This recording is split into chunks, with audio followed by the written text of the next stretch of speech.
마태복음 13장 22절, 23절을 중심으로 하나로 만들자는 말씀을 드리려고 합니다. 앞에 이게 연속인데 네 가지 밭이 있다고 말씀드렸고 그 네 가지 밭이 한 밭 안에 공존한다 이렇게 말씀드렸죠. 여기서 이제 많은 의문이 풀려요. 어떤 사람이 한 사람을 예를 놓고 봤을 때 이런 면에서는 좋아요. 저런 면에서는 잘못해요. 또 때로는 같은 문제인데도 잘할 때가 있고 못할 때가 있어요. 왜 그러냐면은 내 마음 안에 이게 네 가지 밭이 공존하고 있는데 내가 이걸 어떻게 관리하느냐에 따라 가지고 그 결과가 달라지겠죠. 그런 것을 보면 무슨 생각이 드냐면은 우선 좋은 밭, 좋은 열매를 맺으려면 이 네 가지 밭을 하나로 만들어야 되겠다. 길가나 돌밭이나 가시떨기나 이런 거를 다 좋은 밭으로 만드는 작업이 먼저 필요하겠다. 그런 생각이 들죠. 바로 그런 얘기입니다. 밭을 하나로 만들어 놔야, 좋은 밭으로 만들어 놔야 그 다음에 풍성한 수확을 기대할 수가 있겠죠. 우리가 이 네 가지 밭의 비유를 생각해 보면서 내 속에 네 가지가 이게 다 들어있구나. 그리고 이게 영원한 것이 아니라 어떨 때는 이게 나오기도 하고 어떨 때는 저게 나오기도 하고 또 좀 전에 말씀드린 것처럼 같은 문제인데도 이럴 때가 있고 저럴 때가 있고 내가 조심하고 관리할 때랑 그냥 방치했을 때랑 같은 문제인데도 또 다르게 반응할 수도 있거든요. 이런 점들을 생각하면서 오늘 설교를 통해서 여러분이 한 가지 좋은 맛을 만드는데 은혜도 받으시고 능력도 받으시는 그런 시간 되시기를 바랍니다. 진도를 나가겠습니다. 세 번째 가시떨기밭을 설명할 차례인데요. 표현들이 조금씩 달라요. 마가는 가시떨기에 떨어졌다 이렇게 표현하고 있고 마태는 가시떨기 위에 떨어졌다 이렇게 표현하고 있고 누가는 가시떨기 속으로 깊숙이 씨가 떨어져 있다 표현했는데 결과는 마찬가지죠. 결과는 뭐냐면은 마가의 표현을 빌린다면은 싹이 났지만 기운이 막혔다. 그렇죠. 가시떨기에 떨어졌으니까 이걸 정확하게 번역해 놓으면 싹이 났는데 목졸라 죽였다 이런 얘기예요. 가시에 눌려가지고 가시에 덮여가지고 해도 제대로 못 보고 이러다 보니까 이제 살아나지 못했겠죠. 누가는 조금 더 자세히 설명을 했어요. 8장 10절에 보면 가시가 함께 자라나서 기운을 막았다. 이게 고쳐야 되겠죠. 방심하면 안 됩니다. 처음에는 가시랑 같이 떨어졌는데 싹이 나니까 그래도 뭐 살겠지, 열매를 맺겠지. 이렇게 방치해 두면은 문제가 가시랑 같이 자라게 되니까 결국엔 이 가시에게 막혀서 가시에게 눌려서 죽는다니 그런 얘기죠. 마태가 오늘 본문에서 의미를 설명하고 있습니다. 말씀을 들으나 세상의 염려나 재리의 유혹에 빠져가지고 자라나지 못한다는 얘기죠. 이 재리라는 것은 물질적 부유함과 풍요함을 의미하고 있습니다. 그 유혹은 세상의 현란한 것에 탐욕됐다, 욕심이 생겼다 그런 얘기죠. 믿는 사람들이 참 주의해야 될 겁니다. 물론 이제 길가밭도 문제예요. 길가밭은 뭐냐면은 안 듣거나 들었지만 따라오지 않는 사람들. 그런 사람들은 아예 뺏겨버립니다. 아예 그 속에서 싹을 틔우기 전에 뺏겨버려요. 실제로 그래요. 영적인 세계가 무서운 게 안 받아들이는 사람은 마귀가 채가 버려요. 그 사람은 해보지도 못하고 시작도 못 해보고 그냥 끝나는 사람들이에요. 그다음에 이제 제일 많은 게 돌밭인데 이것도 역시 문제는 마찬가지예요. 사람들 보면은 하나님의 말씀을 보거나 들을 때 기도할 때도 다 포함되겠죠. 잠시 반응을 해요. 잠시. 그런데 문제가 지속이 안 돼요. 뿌리가 깊지 않으니까. 그 삶 가운데서 흔히 볼 수 있는 모습이에요. 어떤 사람은 직장에 취직시켜달라고 그렇게 기도했다가 좋아해요. 됐다고. 그러고는 며칠 안 돼가지고는 불평, 불만, 힘들다, 못하겠다. 근데 그게 직장만이 그런 것이 아니라 살펴보면은 매사가 그래요. 뭐 하나도 좋아서 샀다가 사는 날은 세상에 제일 좋은 거예요, 이게. 그런데 며칠 지나고 나면은 또 마음이 변해요. 그러지 우리가 예전에는 변덕쟁이다 이렇게 세상식으로 이해했는데 성경적으로 이해하니까 확실하게 설명이 되는 거예요. 아, 저 사람은 신앙의 뿌리가 안 내렸구나. 하나님 앞에서. 신앙의 뿌리가 얕으니까 금방 변하는구나. 그런데다가 어려움만 조금 더 오면은 더 빨리 변하겠죠. 이런 식으로 지금 이 가시떨기도 마찬가지입니다. 물질의 풍요함, 이게 이제 우리의 신앙을 막아버립니다. 신앙을 목졸라 죽인다. 참 끔찍한 표현이에요. 물질의 풍요함이. 또 마찬가지로 세상의 현란한 것에 마음을 뺏겼을 때 내 마음속에 세상의 현란한 것에 대한 동경이 있어요. 그러면 하나님 말씀과 세상의 것에 동경하는 마음이 같이 자라나요. 근데 참 놀랍게도 대부분이 나쁜 게 더 빨리 자랍니다. 나쁜 게 더 많이 자라요. 그러니까 나쁜 계획을 덮어버려요. 똑같은 의미로 지금 마태가 설명을 하고 있습니다. 누가는 이걸 자세하게 이렇게 말하고 있습니다. 8장 14절에 보니까 말씀을 듣고 하는 얘기인데 이거는 설교를 들을 때 그때만이 아니에요. 인생의 길을 가다가 이런 넓은 의미예요. 인생의 길을 가다가 이생의 염려하는 얘기는 내가 인생의 길을 걸어가는 그 과정 속에서 생겨나는 모든 염려들 이런 거예요. 그런 게 생기면 이제 마음의 방향을 잡지 못하죠. 그래가지고 이 사람은 상황에 따라서 이리저리 끌려다녀요. 이게 열매를 맺을 수가 없겠죠. 다시 말하면 마음이 분열된 상태예요. 그러니까 돈과 재물이 넘쳐서 낭비하고 그리고 일락, 쾌락과 정욕을 즐기고 그러다가 보니까 자연적으로 열매를 못 맺고 그 사람에게 주신 은혜가 그런데 그런 욕망에 억눌려 가지고 질식해버리는 이런 얘기가 나오죠. 마가는 비슷한 표현을 이렇게 하고 있습니다. 4장 7절에 보니까 나름대로 최선을 다하지만 그러나 가로막는 것들 때문에 같은 얘기예요. 염려와 유혹과 또 탐욕과 이런 것들이 그런 것 때문에 결실을 하지 못한다. 그런 얘기죠. 그래서 우리에게 어떤 교훈을 주냐 하면 이런 얘기를 합니다. 마음을 가꾸지 않으면 내 마음속에 가시와 같은 것이 내 마음속에 가득하게 있다면 그러면은 내 마음속에 있는 그 무성한 것들로 인해서 결실하지 못한다는 것이죠.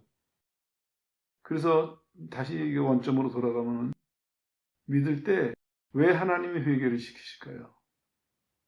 우리를 위해서 대신 죽어주셨는데 그냥 용서해 주시면 될 일인데 왜 회개를 굳이 시키실까요? 그거는 이런 것입니다. 여러 가지 이유를 들 수 있지만 오늘 본문과 연결해서 설명을 하자면은 우리를 위해서 회개하는 겁니다. 내가 회개하면서 죄의 실체를 깨닫는 것입니다. 그리고 무엇을 버려야 될지, 무엇을 조심해야 될지 이 실체를 깨달으라고 회개를 하나님 원하시는 거거든요. 하나님은 용서해 주셨기 때문에 우리한테 괴로워하면서 고통스러워하면서 두려워하면서 자백하라는 뜻이 아니에요. 내가 회개라는 과정을 통해 가지고 하나님 앞에 새로운 것을 받아들이고 옛 것을 버릴 수 있도록 도와주시는 그런 과정에서 회개를 요구하시는 거예요. 그러니까 은혜를 받았을 때 하나님이 새 것을 보여주실 때 하나님은 은혜 주신 다음에 하늘나라의 가치, 하늘나라의 법, 하늘나라의 방법 이런 것들을 보여주시거든요. 새 것이죠. 하나님으로부터는. 그것을 부지런히 받아들이는 사람. 그리고 그게 내 안에 넘쳐나게 되면 받아들이면서 동시에 옛 것은 버리는 거거든요. 그래서 그것이 새 것이 꽉 차면은 그러면은 새 생활하기가 쉬워요. 왜냐하면은 내 속에 새 생활할 수 있는 것들을 지금 갖춰놨잖아요. 그리고 옛날 것이 들어오지 못할 만큼 가득 차 있으면은 새 생활하는 게 편해요. 관점은 여기에 있습니다. 사람들이 처음 믿을 때 이 부분을 성실하게 안 했어요. 그러니까 가시가 씨앗하고 같이 자라나듯이 이 사람의 신앙생활이, 이 사람의 일생이 늘 옛것과 새것이 같이 자라나고 있어요, 속에. 새것이 없는 것은 아니에요. 하나님이 뿌리셨기 때문에. 있는데 문제는 옛것이 여전히 존재하고 있고, 심지어는 옛날 것이 더 강하니까. 그러니까 새것이 결실을 못한다. 이런 얘기가 되는 거거든요. 나름대로 최선은 다 해요. 근데 마음 안에 이미 자리 잡고 있는 거, 내 마음을 이미 지배하고 있는 거, 그런 것들이 새 것이 들어올 때 못 자라나도록 다 억눌러 놔요. 왜냐하면 이것이 나한테 자리 잡고 있었고 내가 여기다 관심을 가지니까, 내가 이쪽에 노력을 하니까 더 빨리빨리 자라나는 거예요. 그러니까 하나님 주신 좋은 것이 있음에도 불구하고 결국에는 결실을 못하는 거죠. 실제로 우리 현실에서 보잖아요. 큰 나무 밑에 잔디가 다 죽어요. 나무가 크면 클수록 그 잔디가 죽는 범위가 넓어지더라고요. 햇빛을 못 받으니까. 나무 때문에. 똑같은 이치라고 보여져요. 내 속에 있는 거 내가 버리지 않는다면. 그러면 새 것이 계속 부어져도 결과로 본다면 결실은 어렵다. 이런 이제 결론에 도달하게 되는 것이죠. 그래서 오늘 이 가시떨기 예화는 우리에게 무엇을 얘기하냐면 마음을 가꿔라. 마음을 가꿔야만 결실할 수 있다. 이것입니다. 근데 이제 사람들이 가꾸는 것은 포기하고 자꾸 새 것만 얻는다면 그건 불가능합니다. 실제로 현실에서도 보면은 어떤 사람들이 고칠 거는 안 고쳐요. 그리고 은혜 받으러는 뛰어다녀요. 부지런히 남들보다 더 많이, 더 자주. 본인 생각에는 받는 것 같아요. 새로운 것도 듣고 새로운 것도 경험하고 많아지는 것 같고 늘어나는 것 같고 그러거든요. 근데 결과로 보면은 열매는 없어요. 그 본인 기분이지. 본인 생각이지. 왜냐? 간단한 문제입니다. 실제로 열매를 맺어야 될 그 사람 마음속이 여전히 옛것으로 가득 차 있거든요. 그 사람 마음속에는 옛것이 활발하게 움직이고 있거든요. 이거를 버리고 이걸 포기해야 되는데 이걸 포기하지 않으니까 아무리 새 걸 찾아다니고 아무리 좋은 걸 찾아다녀도 백해무익한 것이에요. 아무 도움이 안 돼요. 실제로 신앙에서 이거를 직접적으로 이해해야 됩니다. 지혜로운 사람은 자기 마음을 가꿔야 됩니다. 자기 마음을. 이 경고를 꼭 들어야 됩니다. 가시가 이미 존재하고 있어요. 우리 속에. 은혜를 받을 때, 믿음을 가질 때 그거를 이론으로만 난 은혜 받았어. 그렇게 끝나는 것이 아니라 좀 더 냉정하게 생각해야 됩니다. 그 하나님의 은혜가 내 속에서 어떤 역할을 하고 어떤 결과를 가지고 오는가. 그걸 생각해야 되거든요. 한번 객관적으로 생각을 해보세요. 하나님이 거룩하신 분이고 온전하신 분인데 우리를 구원하셨어요. 근데 더러운 채를 그냥 두실까요? 그러시지 않아요. 더러운 채로. 하나님은 새 것, 좋은 것을 주시려고 그 더러운 것을 해결하길 원하시거든요. 요구하세요, 우리한테. 반드시. 그걸 해결해라. 그게 회개입니다. 돌이켜라. 버릴 건 버려라. 포기할 건 포기해라. 근데 문제는 사람들이 그걸 안 하는 거예요. 익숙해서 안 하는 사람이 있고, 미련이 있어서 안 하는 사람이 있고, 귀찮으니까 이거를 외면하고 그냥 새거 주세요. 새거 주세요. 내 마음에 문제가 이만큼 있으면 더 큰 거 좋은 거 주시면 되잖아요. 다 틀린 방법이에요. 하나님이 이렇게 해라 하시면은 그 방법을 따라야 돼요. 순종보다 더 나은 것은 없습니다. 그것도 하나님의 말씀이고 하나님의 인도하심인데 그거보다 더 옳은 길이 어디 있을까요? 그거를 우리가 타협을 하거나 다른 것으로 대처하려고 하거나 그걸 외면하고 내 방법으로 하거나 모든 게 다 결실하지 못하는 태도들이다. 이렇게 설명할 수 있겠죠. 그 다음에 그 좋은 밭에 보면은 이렇게 설명이 되고 있습니다. 말 자체는 상태가 이런 거예요. 마태복음에 보면 다른 것보다 더 우수한, 원래의 말 뜻은 씨앗이 자라기에 적합한 그런 말인데 그 의미가 좀 확대되면 이런 뜻이 되겠죠. 듣고 깨달으며 결심할 수 있는 마음의 상태. 그게 좋은 밭이라고 설명하고 있습니다. 쭉 지나면서 사람들 신앙생활하는 거 보면 이제 이런 문제가 걸려요. 사람마다 똑같은 건 아닌데 어떤 사람은 듣고 깨닫고 그러고는 실천에 옮겨요. 듣고 깨닫는 순간 그 사람 마음속에 결심이 생겨요. 다시 말씀드리면 성령은 어떻게 역사하시냐면은 듣는 것을 깨닫게 하세요. 그리고 깨닫는 것을 결심으로 인도하세요. 그러니까 은혜를 바로 받는 사람들 보면은 듣고 깨닫고 실천하는 것이 자연스럽게 이어져요. 매일매일. 근데 은혜를 제대로 못 받는 사람 보면 이게 툭툭 끊겨요. 듣고 깨닫는 데까지도 끊겨요. 언젠가 이어지는 사람도 있지만 어떤 거는 그냥 또 흘러가 버리고 말아요. 듣는 거는 맞는데 깨닫는 건 별로 없어요. 그리고 한 걸음 더 나가서 깨닫는 건 가끔 있는데 실천하는 건 또 별로 없어요. 갈수록 이게 줄어들어요. 많이 듣는데 그 중에 조금을 깨닫고 또 그리고 그 중에서 더 조금 실천하고 공부를 해봐도 그래요. 아니면 말을 해봐도 그렇고 보통 이제 제대로 하는 사람들은 오늘 이만큼 공부를 했다면은 그걸 대부분 깨닫고 대부분 내 것으로 만들어요. 이게 잘하는 사람이죠. 어떤 사람은 많이 했는데 깨닫는 거는 절반쯤밖에 안 돼요. 그리고 내 것으로 만드는 건 거기서 더 줄어들어요. 그러니까 공부한 양에 비해 가지고 결실은 상당히 빈약해져요.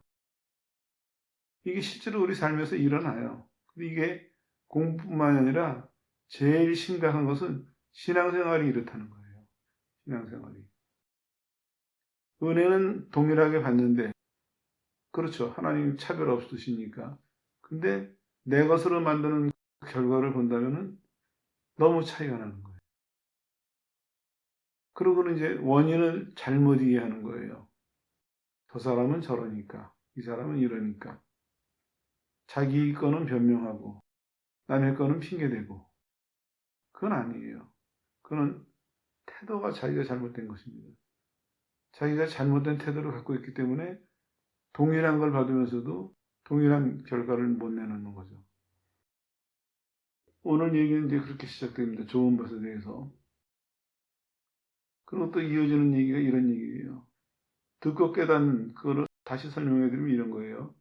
생각과 지각의 말씀을 하나로 합쳐서 결합시킬 수 있는 사람. 하나님 말씀을 들을 때 그 말씀이 내 생각과 지각에 이게 결합이 돼요. 성경에도 돼 있죠. 예수님을 아는 것과 믿는 것을 하나로 만들어라. 아는 것과 믿는 것이 하나가 되어서 이게 이제 중요한 핵심입니다. 비슷한 얘기인데 하나 더 설명해 드릴게요. 말씀에 판단과 가치관, 사상을 포기하고 동화되듯이 삶으로 합당한 열매를 맺는 사람.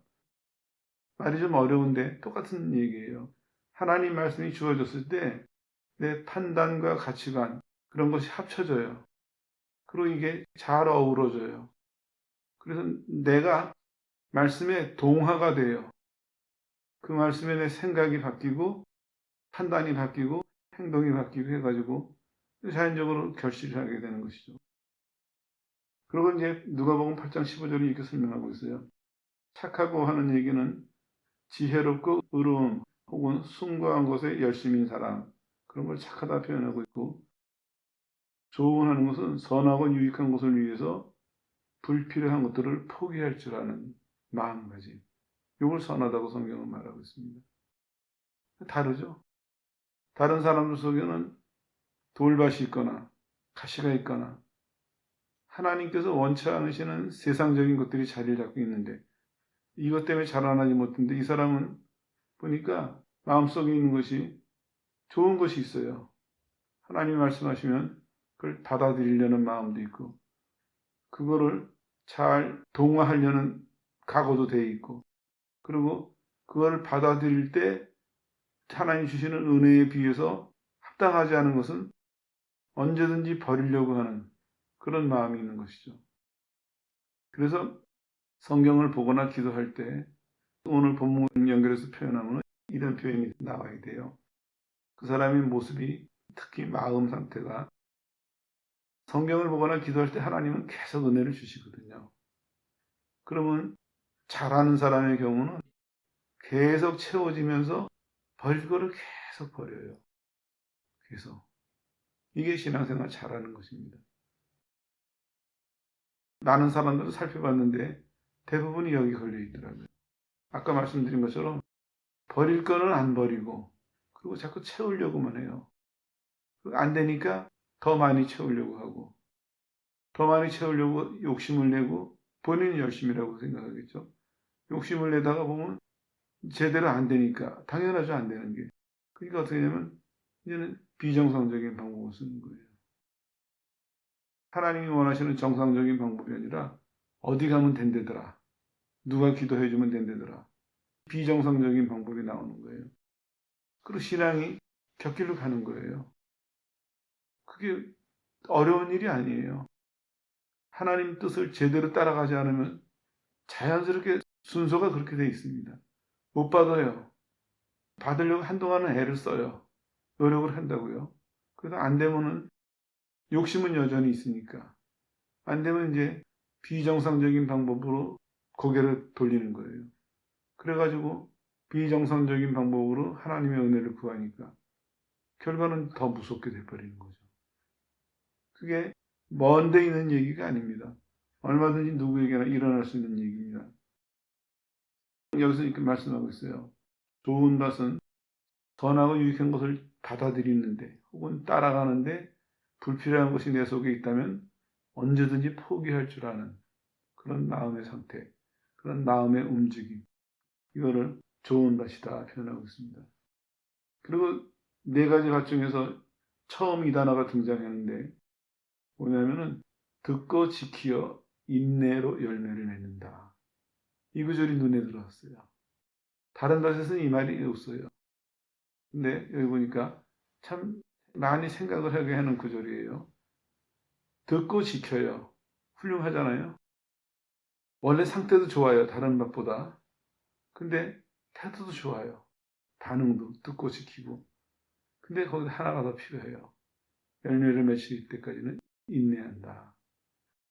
이거 꼭 잊지 말아야 됩니다.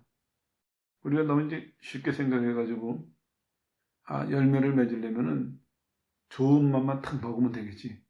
그래서 순간적으로 있는 힘 다해서 나쁜 거 버리고 정말 그렇게 아까워하던 거 버리고 정말 그렇게 추구하던 거 버리고 한순간 눈 질끈 감고 선한 것을 탁 택해요. 그런데 금방 실망해요. 왜냐? 내가 이렇게 큰 맘 먹고 내 속에 있는 거 정말 아까운 거 버리고 내가 원했던 건 포기하고 하나님 말씀에 예 했는데 그 대신 당장 좋은 결과가 안 나타난단 말이에요. 이 사람이 실망하죠. 근데 성경은 뭐라고 얘기하냐면 인내하라 그러고 있습니다.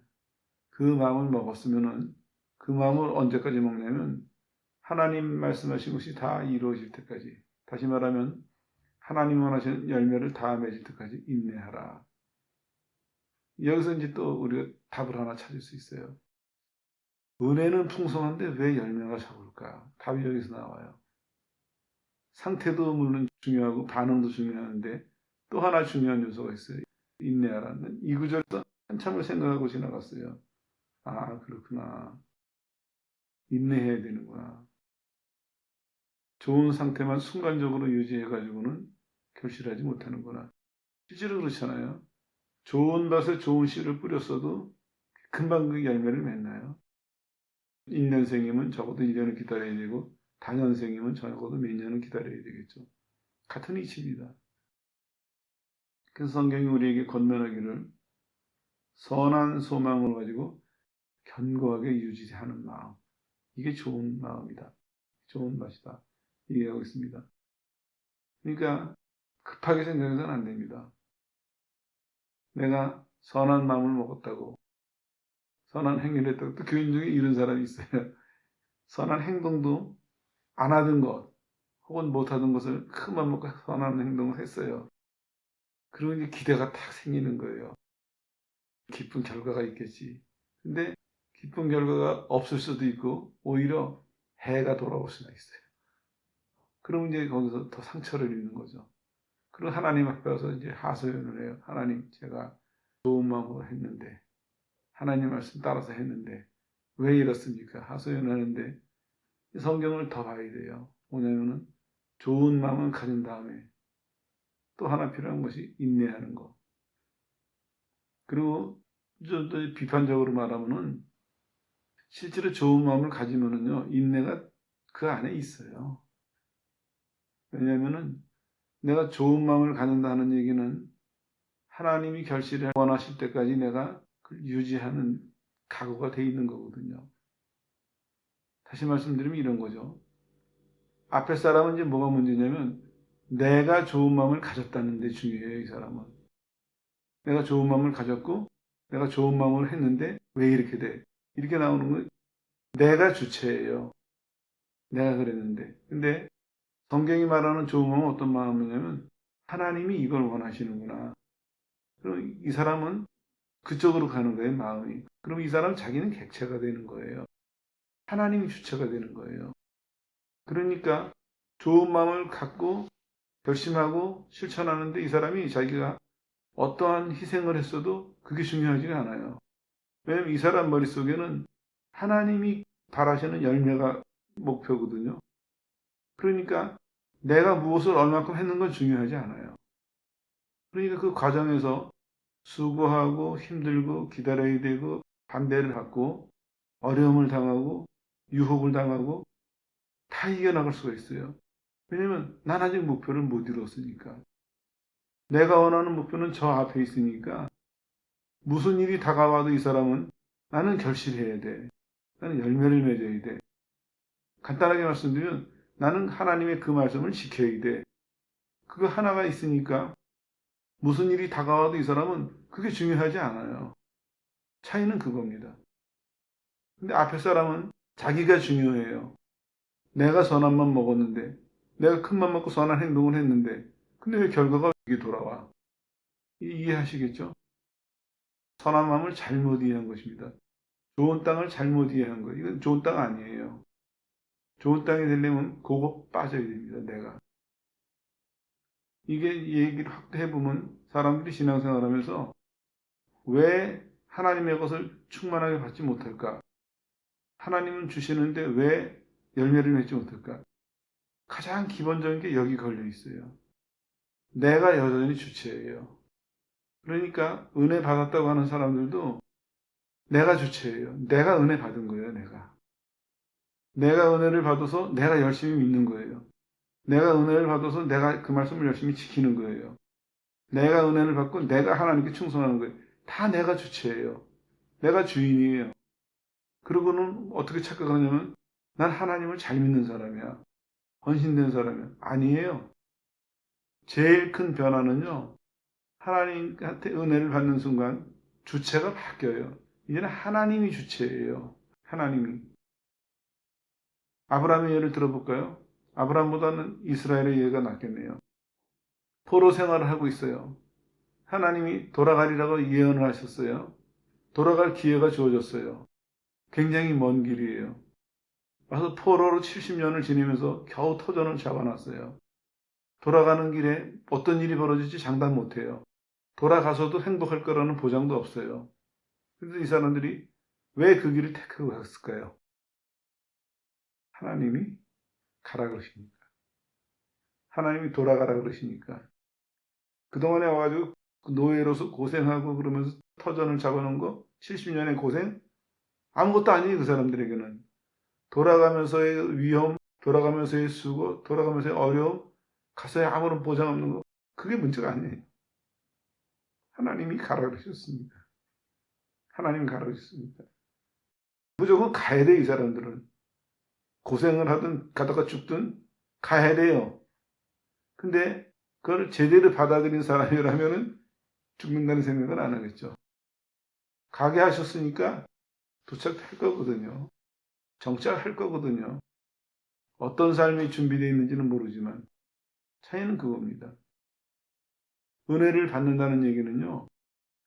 모르는 걸 하나 더 알게 되고 못하는 걸 하나 더 하게 되고 그 얘기가 아닙니다. 그건 또 위험해요. 그래가지고 신앙이 망가진 사람은 얼마나 많습니까? 그건 위험해요. 은혜를 받는다는 얘기는 주체와 객체가 바뀌어야 됩니다. 지금까지는 내가 주체가 돼서 살았는데 은혜를 받는 순간 하나님의 사랑과 진리에 눈을 뜨는 순간 이제는 하나님이 주체가 되시는 거예요. 나는 객체가 되는 것입니다.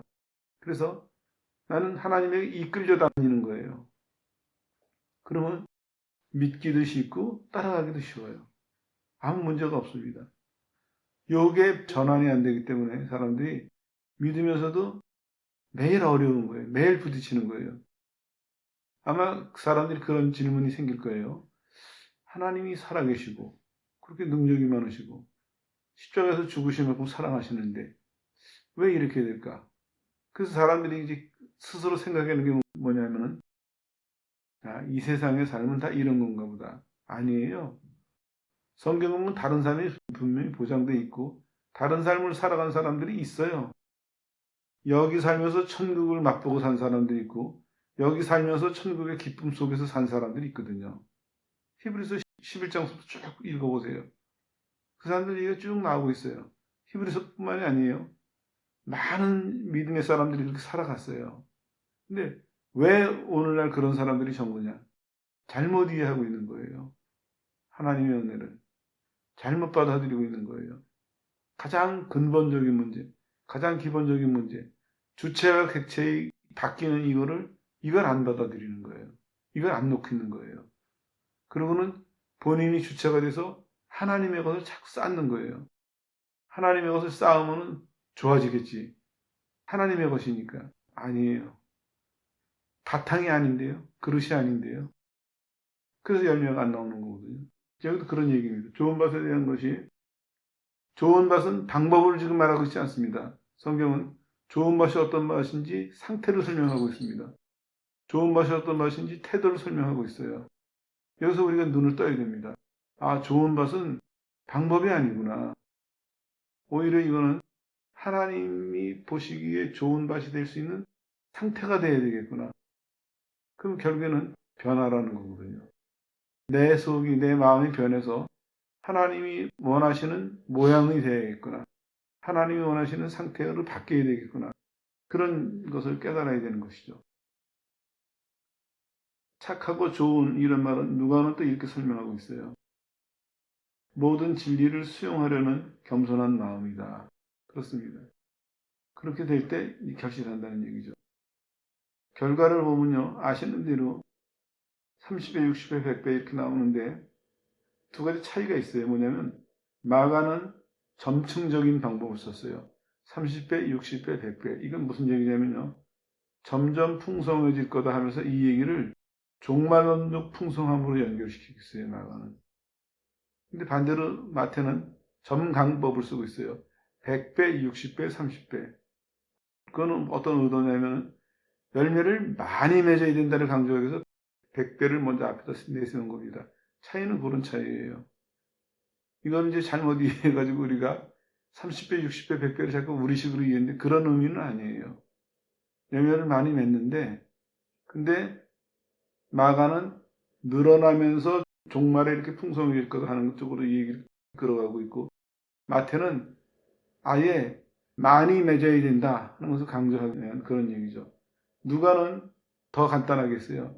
100배 이 얘기만 했어요. 가장 좋은 상태만을 기록했습니다. 자, 시간이 갔지만 조금만 더 설명을 드릴게요. 여기 보면서 몇 가지 다시 복습해야 될 것이 있습니다. 씨 뿌리는 얘기가 설명드렸듯이 현재 시제로 돼 있어요. 그거는 예수님이 설교하시는 동안 계속해서 씨가 뿌려진다는 얘기거든요. 우리가 이 땅에 살아가는 동안에 우리 속에 계속 씨가 뿌려진다는 얘기입니다. 계속 씨가. 그러니까 그거는 믿으면 돼요. 그 씨를 우리가 채우려고 노력하는 것이 아니라 오히려 그 씨가 뿌려질 때 잘 받아들이고 따라가려고 하는데 마음을 써야 됩니다. 힘을 거기다 써야 돼요. 근데 사람들은 뒤가 없어요. 잘 받아들이고 따라가려는 데는 안 하고 많은 씨를 받으려고만 해요. 많은 은혜를 받으려고만 해요. 그게 결과가 없는 것입니다. 그 이유는 아까 설명드렸죠. 왜냐? 내가 하나님께서 뿌리시는 씨를 진리를 받아들여서 열매를 맺어야 될 텐데 받아들이고 따라가려면은 나를 고쳐야 된다는 어려운 문제에 부딪히거든요. 싫은 문제에 부딪히거든요. 그래서 사람들이 그거를 외면하고 그냥 자꾸 받으려고만 해요. 그래서 안 됩니다. 성경은 오늘 이렇게 얘기하고 있습니다. 씨는 계속 뿌려진다. 그거는 걱정할 필요가 없습니다.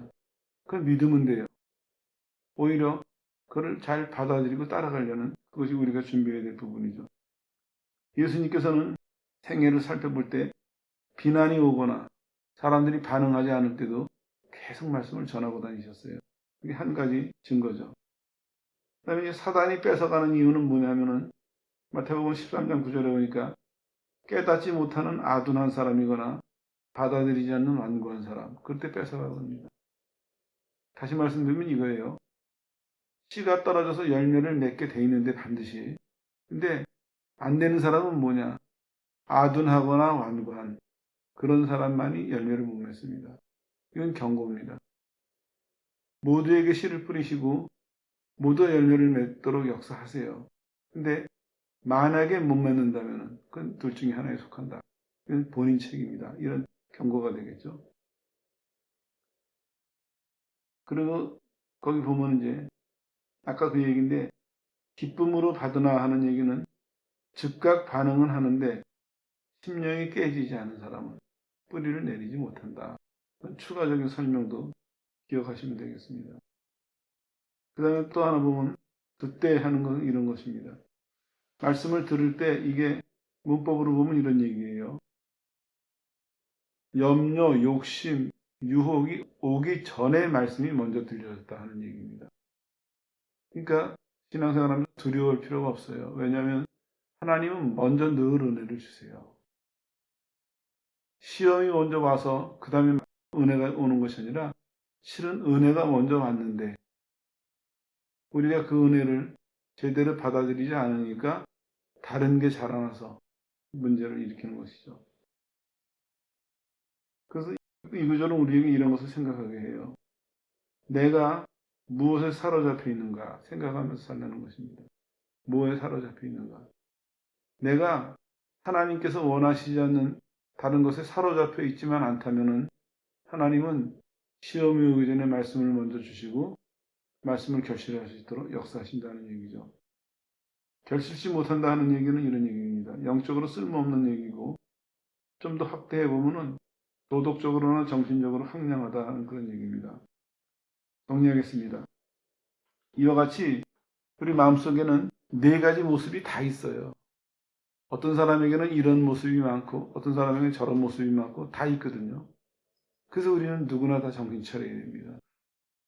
좋은 사람 해서 다 좋은 게 아닙니다. 좋은 사람인데도 돌밭이 있을 수도 있습니다. 좋은 사람인데도 가시밭이 있을 수 있어요. 반대로 가시밭 가운데서도 좋은 부분이 있을 수 있습니다. 왜냐하면 한밭 속에 이게 다 있는 거니까.